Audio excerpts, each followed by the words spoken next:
Seems like the number one question we get about the reef mats is how easy is this really to manage out on the water? I love getting this question because it's exactly why we came up with the reef mat in the first place. We saw the foam mats out in the water, our kids really wanted them, but they were a huge pain to manage. We really wanted something that would fold up and store nicely on our boats. That's what we made, and it turns out the inflatable experience is just so much better overall. So the point of this video is to show you how I fold up the mat while I'm out on the water. This is kind of a sad setup here. Hopefully you won't be alone out on your boat. And it was also a little windy, which was fine for this video because you can actually see how it's done in non-ideal conditions. So hopefully you can steal some of my technique here and you'll be good to go when you get out on the water. So as you can see, I'm starting by getting the mat either up onto your swim platform or in this case up onto the sun deck. And I'm going to go ahead and use our little 12-volt electric pump. It's an awesome little pump. It plugs right into the cigarette lighter adapter.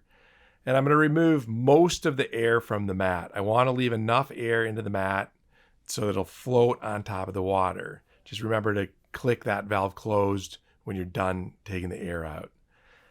Now I'm going to fold a third of the mat in, and you can see I'm starting to rotate the mat around. Two reasons here. One, to get a nice flat fold. The other reason, I want the valve away from me when I start folding the mat up into its final roll.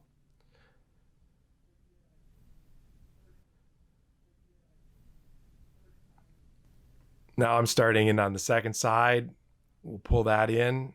We'll try to make a nice, neat fold here.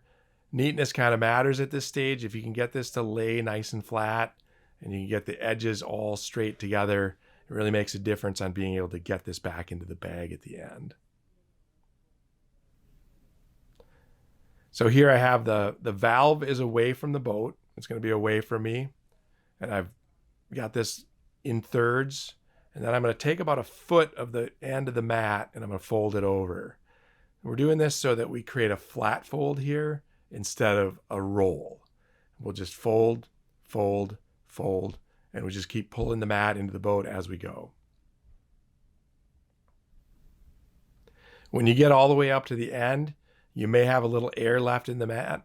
You can just open up that valve, let the final air out, and then remember to go ahead and put the dust cover and close it and put the dust cover back on. So don't worry too much about making it perfect. There's enough room in the bag for a little bit of messiness, but you can't be perfect every time, so give yourself some grace in the beginning. With a little practice and technique, you'll have the hang of it in no time. It's a very manageable mat, and I know you and your family and friends are going to love them as much as we do. If you have any more questions, you can always give us a call directly. We're here to help.